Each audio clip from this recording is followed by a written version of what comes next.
Bwana Vipi mnao? Kuna shida?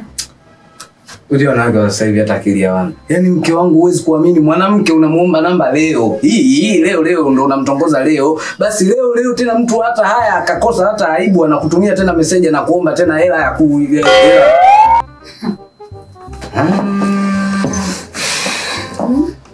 Yaani nakaa sana kwenye biashara yoyote ambayo inahusisha mambo ya fedha, ukiingiza tu tena taarifa wewe